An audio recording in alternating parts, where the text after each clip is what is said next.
Hey guys, I am going to do a little book video.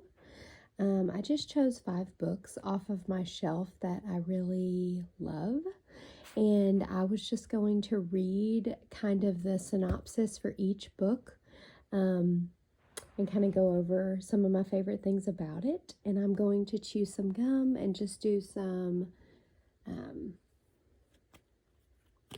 soft speaking while I go through these books. So, the first book is The Secret Life of Bees. It says, a New York Times bestseller by Sue Monk Kidd. There's a quote here that says, a wonderful novel about mothers and daughters and the transcendent power of love. So, I'm going to read the back just to give you an idea of what it's about. It says, set in South Carolina in 1964, The Secret Life of Bees tells the story of Lily Owens, whose life has been shaped around the blurred memory of the afternoon her mother was killed. When Lily's fierce-hearted black stand-in mother, Rosaline, insults 3 of the deepest racists in town, Lily decides to spring them both free. They escape to Tiburon, South Carolina, a town that holds the secret to her mother's past. Taken in by an eccentric trio of black beekeeping sisters, Lily is introduced to their mesmerizing world of bees and honey and the Black Madonna. This is a remarkable novel about divine female power, a story that women will share and pass on to their daughters for years to come. This was a really, really good book. I loved it. And as you can see, it's not that big. It's actually a pretty quick read. It was a wonderful story. And on the back it says, selected by Good Morning America's Read This Book Club. It was really good. So there's the thought for you. Secret Life of Bees.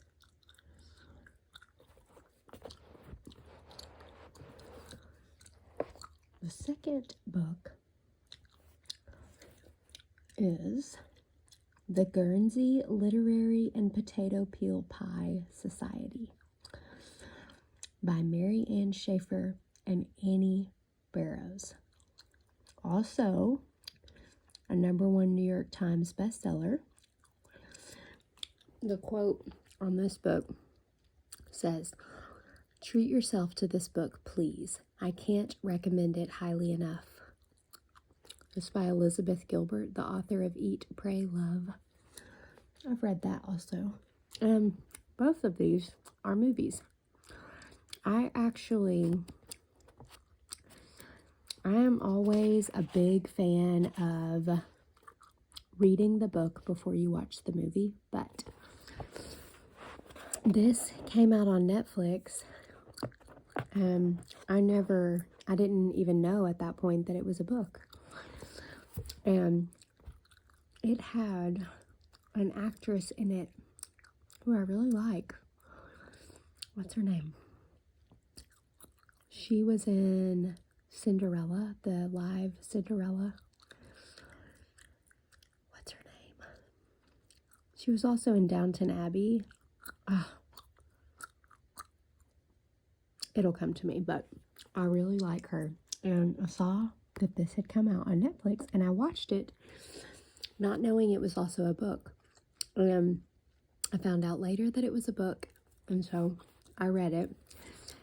And I will say, at first, because I had already seen the movie, I did not like the way the book was set up, because it's just letters. The whole book is letters from different people to different people. And I was like, what in the world? How are they going to paint the story that needs to be painted in just writing letters? But it was such an original way to write, and I loved it. So this ended up being one of my favorites. This is the synopsis. It actually doesn't have a very long one. It says, January 1946. Writer Juliet Ashton receives a letter from a stranger, a founding member of the Guernsey Literary and Potato Peel Pie Society. And so begins a remarkable tale of the island of Guernsey during the German occupation and of a society as extraordinary as its name.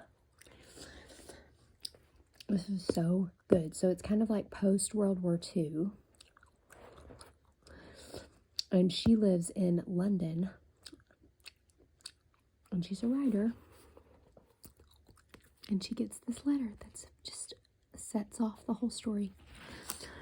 This says, I wonder how the book got to Guernsey. Perhaps there is some secret sort of homing instinct in books that brings them to their perfect readers. I love it. It says over here, a book lover's delight. And that is so true. If you're a reader, this is a great book. And if you don't read but you like movies, it's a great movie.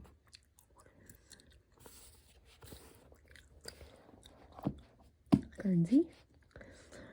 All right, third book. And this is especially special because I already told you guys that I made some fried green tomatoes for me and my son a couple weeks ago. And I was inspired by reading this book because I read it this summer. And I made some more fried green tomatoes today because my grandmother gave me a couple that were still green. And so I decided to make some. And I thought about this book because I was inspired to make them from this book, Fried Green Tomatoes at the Whistle Stop Cafe by Fanny Flagg. This is another one that I did not know it was a book. It says at the top now a major motion picture, but it's a really old movie. And so I watched this movie when I was growing up. This was like one of the movies that we loved. I didn't know it was a book until I was an adult. And so a couple years ago, my sister told me about it. And she told me that it was really good. And I actually think this is her copy that she lent me. And I read it this summer. And it was such a good book. It was such a good summer read also. Highly recommend. Let me read the back of it. I'm going to get a little bit more gum. It says, well, first off, Harper Lee, she's the author of To Kill a Mockingbird. She said, a richly comic, poignant narrative. Liz Smith, I'm not sure who that is. She said, try to stop laughing. It's very funny. Newsday said, a thoroughly entertaining comic novel. Los Angeles Times. It's very good. In fact, just wonderful. And it is. This is what it's about. Flagg's new novel is The Lake Woebegone of the South.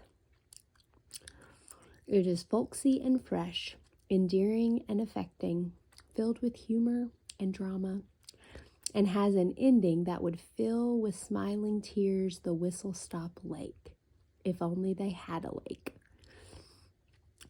It's the first story of two women in the It's first the story of two women in the 1980s, a gray-headed Mrs. Threadgood telling her life story to Evelyn, who is in the sad slump of middle age. The tale she tells is also of two women, of the irrepressibly daredevilish tomboy Idgie and her friend Ruth, who back in the 30s ran a little place in Whistle Stop, Alabama, a southern cafe woebegone, offering good barbecue and good coffee and all kinds of love and laughter, even an occasional murder. You're not expecting the murder with that intro. You're not expecting it to have a murder, but it's so good. Also a movie, so if you're not a book person, movie's really good. It reminds me of like the style, not the writing, but like The Notebook. I don't know if you guys have seen or read The Notebook by Nicholas Sparks, but it goes back and forth from like present day back to the past of the story that's happening, like the life story basically. It was so good. I really loved it. Good summer read. This is probably a less well-known book.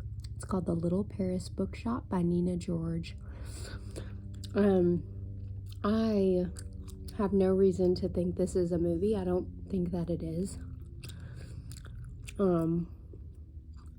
But I found this at a used bookstore several years ago, and I read the back, and I thought that it looked so good, and it was.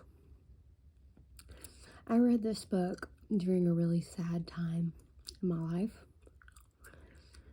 and there were so many meaningful quotes in the book. I'm trying to see if I underlined some, because I remember, I guess I just marked pages.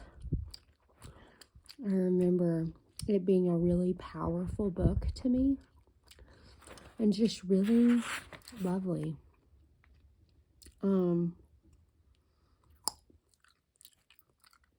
Yeah, I have some parts underlined. Oprah.com said, "If you're looking to be charmed right out of your own life for a few hours, sit down with this wise and winsome novel." So good. So, let me read the back. Now, some of these names are French. It's very possible that I'm not pronouncing them correctly, but I'm going to give it my best. It says, Monsieur Perdue is a literary apothecary. From his floating bookstore in a barge on the Seine, he prescribes novels for the hardships of life. Using his intuitive feel for the exact book a reader needs, Perdue mends broken hearts and souls. The only person he can't seem to heal is himself. He's still haunted by heartbreak after his great love disappeared. She left him with only a letter that he has never opened. After Perdue is finally tempted to read the letter, he hauls anchor and departs on a mission to the south of France, hoping to make peace with his loss and discover the end of the story. He dispenses his books and his wisdom along the way, showing that the literary world can take the human soul on a journey to heal itself. An international bestseller filled with warmth and adventure, The Little Paris Bookshop is a love letter to books, meant for anyone who believes in the power of stories to shape people's lives. So good. It is. It's very literary. It says that the author lives in Berlin and in France.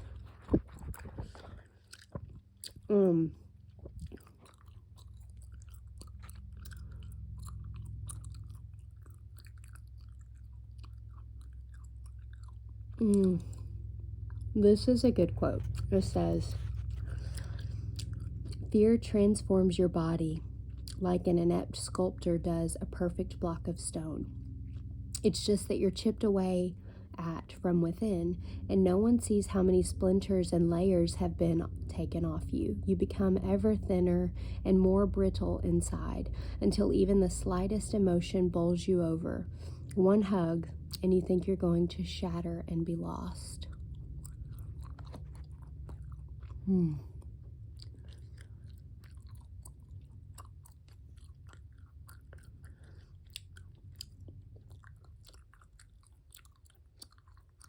I like this one too. It says, he wanted to know why a person felt love when he or she ate something specific, why smells conjured up long buried childhood memories, why one grew fearful of feelings, what made one feel disgust for slime and spiders, and how the body's cells behaved when a human was human.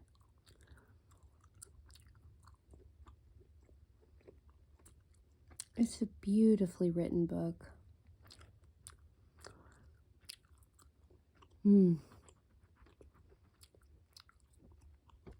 I need to read it again. It's been several years since I read it. A couple of things on the back. The Christian Science Monitor said, "Ideal. Who can resist floating on a barge through France, surrounded by books, wine, love, and great conversation?" The Independent said, "Uplifting. This one will make you happy." An enchantment, the next best thing to booking a trip to France. Heartbreaking and heartwarming. It's really good. Really good. That was number 4. And the last one that I'm going to show you is The Rent Collector. I hope they will make this a movie eventually. This is one of my favorite books. It's by Cameron Wright, and I've read several other things by him, but this is the best. Booklist said, "A beautifully told story about the perseverance of the human spirit." Has a really intriguing picture on the front. Okay. It says, "A remarkable story of hope and redemption." Okay, so the names in this book are Cambodian, because this book takes place in Cambodia. So very possible I will not pronounce them correctly, so I apologize in advance. It says, "Survival for Ki Lim and Song Lee is a daily battle at Stung Mien Chi, the largest municipal waste dump in all of Cambodia. They make their living scavenging recyclables from the trash. Life would be hard enough without the worry for their chronically ill child, Nisei, and the added expense of medicines that are not working. Just when things seem worst, Sang Lee learns a secret about the ill-tempered woman they call the rent collector, who comes each month demanding money. A secret that dates back to the Khmer Rouge and sets in motion a tide that will change the life of everyone it sweeps past. The Rent Collector powerfully illustrates how literacy can change lives and how anyone can rise from the ashes in the most unlikely of places."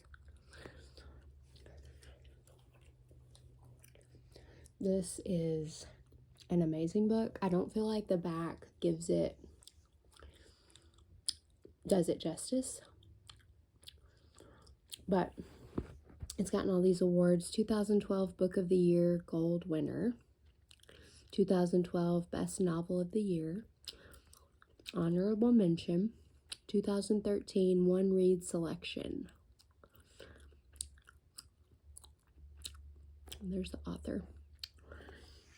This is a beautiful book. If you like to read, I would really encourage you to read this book.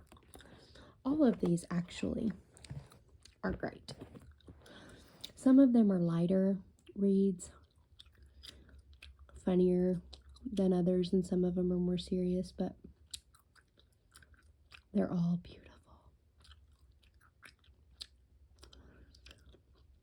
Anyway, I hope you enjoyed this video. If you like books, tell me what your favorite book is. I love to read. If you like this video, trust me when I say I have enough books to do another one. So just let me know. Hope you all are having a great day.